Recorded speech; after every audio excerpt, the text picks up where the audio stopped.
guys, welcome back to some more AFK Arena. Today we're back on our YouTube account, guys, and we are in chapter 40. You can see we have 46,000 diamonds. A lot of questions that I get are in regards to the meta comps. So we're actually going to be checking out a guide from B4 Silo and from Obsidian Cutie. Very cool meta formation guide. Now this is actually a continuation of the first guide we did. The first guide had a couple teams on there. Second guide will add a couple more additional meta teams that we have. I'm going to run through the guide. We're going to break it down. Let me get your thoughts and opinions down in the comments down below. Let's go ahead and get into the guide.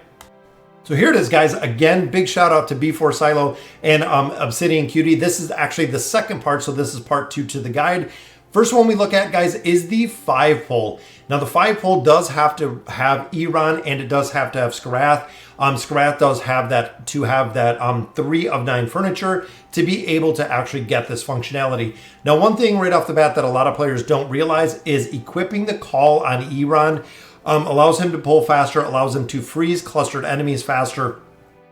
It is actually very important because of the haste that it provides, also with the crowd control, also with the slow, also with a lot of other factors that come with that artifact specifically. Again, the core pool, Iran, and Zollrath, as you see right there. Now, some of these heroes within the formation we've seen you can put in here kind of as an auxiliary. Queen works incredibly well within this formation. 1003 or 10-3 and then 209 is ultimately where you want to have her built. Prince of Persia, of course, works exceptionally well in here, just for the simple fact that he has very strong crowd control. You can actually lock down a lot of formations, which if you look at the heroes in here, they are very reliant on the crowd control ability.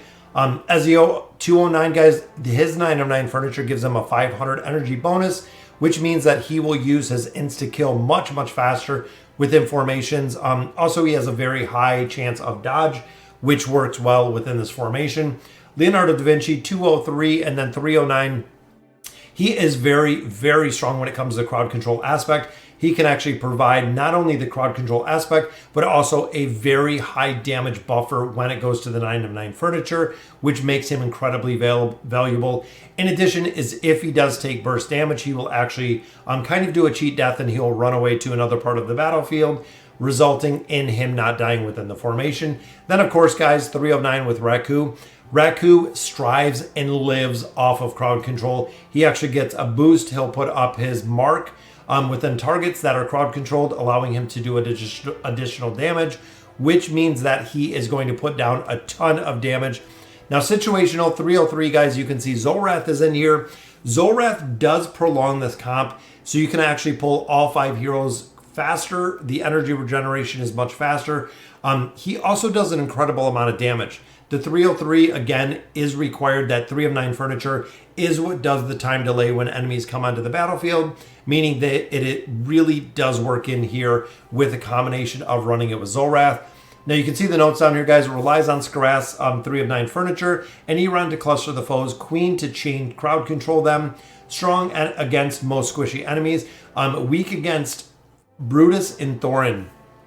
Reason for this, guys, is Brutus has the immunity. Brutus also has the roar. So if Brutus does roar, he negates the dodge factor that Iran has, and really the survivability aspect, allowing Brutus to actually kill out Iran rather quickly. Thorin is a hero that you have to kill multiple times. With the retaliation ability, you don't want everyone grouped. It will actually group your heroes as well within that formation, meaning Thorin is going to get an incredible amount of damage, and that retaliation ability is going to actually Thorin cheese yourself. Now, looking at the second group, minimum investment, 2 plus 30 signature items, 2 plus 20, 2 3 of 9 furniture, 2 9 of 9 furniture. This core is Lucretia. Now, this is one of the biggest reasons why we say to build Lucretia first. You can see her right here built to a 309.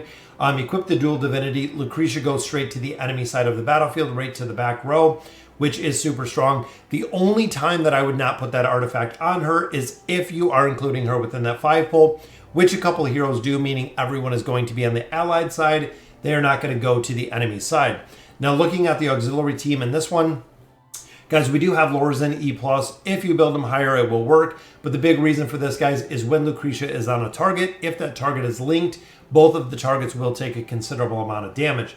Now, Scrag 203 and 309, as you see right here, the 203 will actually provide a very strong buff when Lucretia is on the enemy side. Plus, it will allow him to ult much faster. 209, of course, is going to give a lot stronger buffs when it comes to heroes being on the enemy side, which is the reason why we build Scrag out. You can take him to the plus 30 signature item again for stats. Not really a big improvement when it goes to that plus 30 signature item. Mishka 309, guys, this is an absolute requirement. Plus 30 signature item, 9 of 9 furniture. Of course, when the wolves go down, she's going to ult, meaning she is going to ult multiple times within the battle, which is super strong, guys. Then we have Hodgkin. Hodgkin is a hero that a lot of players actually haven't built. 203, again, signature item does well. Furniture, absolutely a necessity for him. He serves kind of as not a tank, but within these formations, he serves as a crowd control and a buffer, which gives the ability for Lucretia to actually live a little bit longer. Then we have Helos in here, guys, which is 309. Absolutely max out, guys. If you are building Helos, he is a hero that has to go to 3 of 9. The plus 30 signature item, absolutely phenomenal. The 9 of 9 furniture, phenomenal. Even when it comes to the engraving, guys, does absolutely amazing, which is the reason why Helos, why so many heroes build out Helos. Now looking down here, guys, 2 of the other kind of cheese heroes. One is Granite with the plus 30 signature item. Now the plus 30 signature item with Granite will allow him to mark the targets. When Granite dies, he will actually go ahead and turn all the enemies to stone, so you do have crowd control. Lucretia will just run around and kill everybody out super fast. And looking here, guys, Zafriel E plus to up to Ascended. Big reason for this is not only him being a Celestial hero can provide some additional buffs depending on the team comp you're running, but he will also provide some crowd control in there as well, which does work exceptionally well. Now, Lucretia really goes off the factor that when enemies die, so a lot of players in addition to this will actually run 4 other level 1 Hypogen heroes to get the faction bonus out of here, which again does incredibly well. But I've seen a lot of those formations within there to get the 5 Hypogen bonus within there. Again, just relying on the other 4 Hypogen heroes to die to buff up Lucretia's power. Now, situational, we have Namora in here, the 109, which you do not see very much. Her 9 of 9 furniture will actually cast the Beguile ability when an enemy gets close, meaning that you can keep everyone on the enemy side, because if you put her front row with a tank, she'll actually turn the tank right around, making them go and attack their own enemies right there. Then, of course, Zollrath, the same as we've seen within the 5-fold.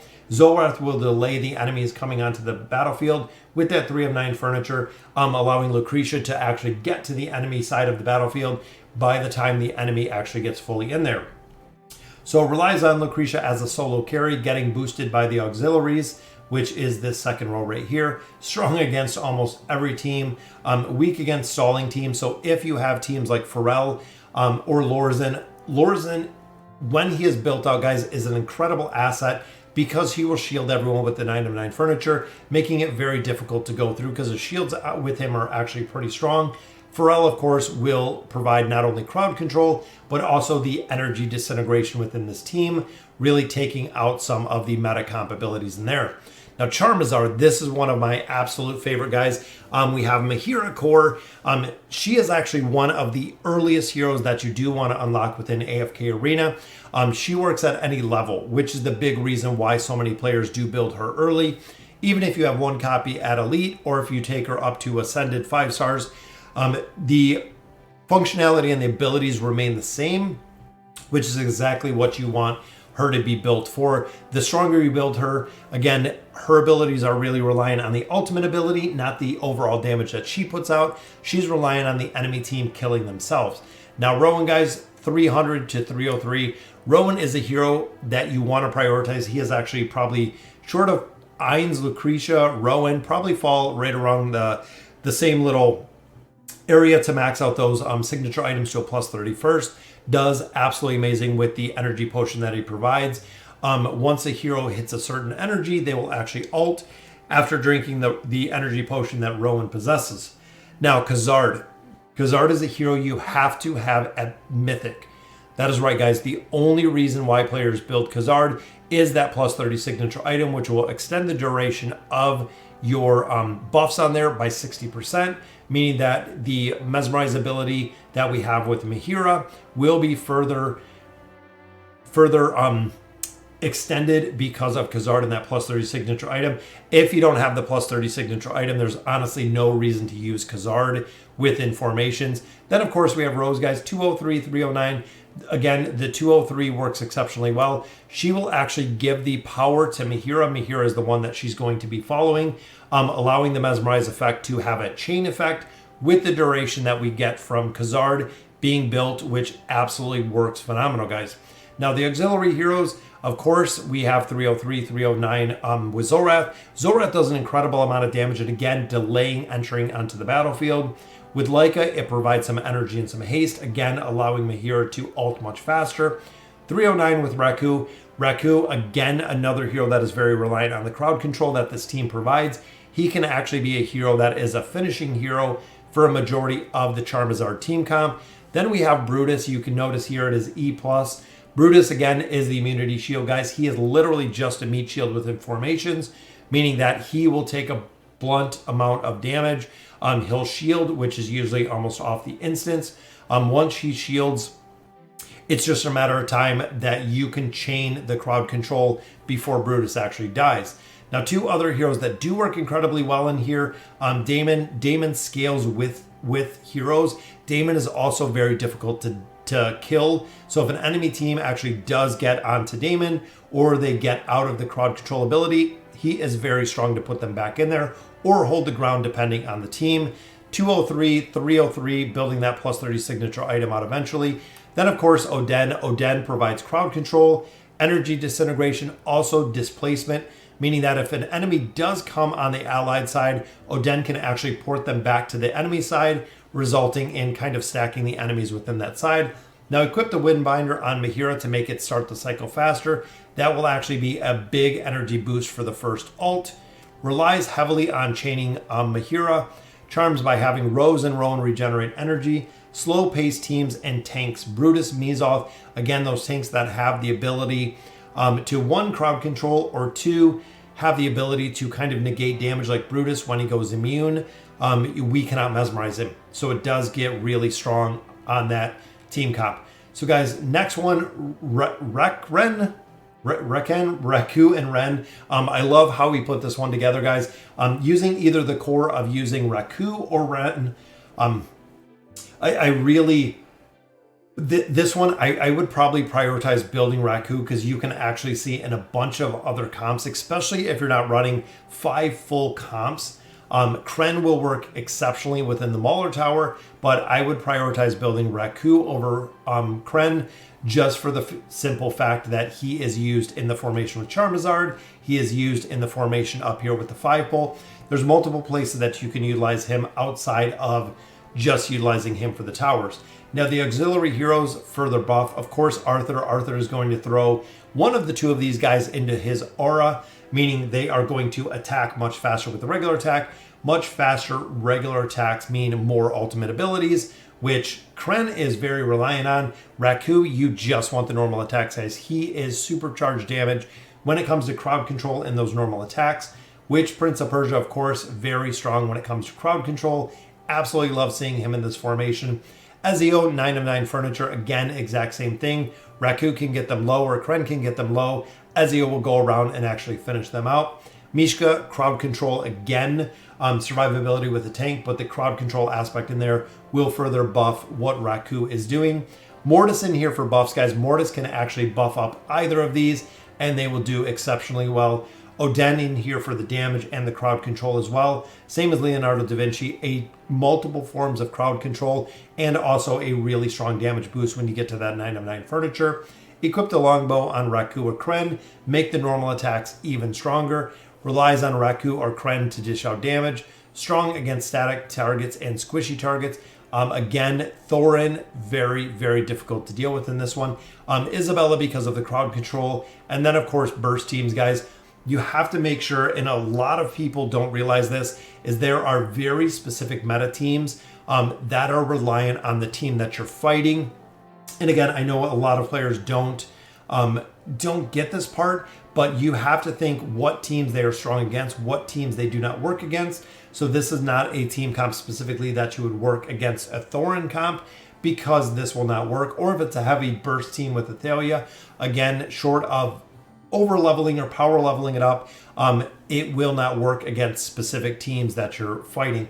So again, guys, this is part 2. I'm gonna go ahead, put a link to the guide down below. I'm gonna drop it into the guide section that I have on the channel. B4 Silo and Obsidian Cutie, guys, absolutely amazing guide. I love seeing the content creators over on Reddit. Again, link to the guide down below. Let me know in the comments what you guys think. And as always, thank you guys for watching.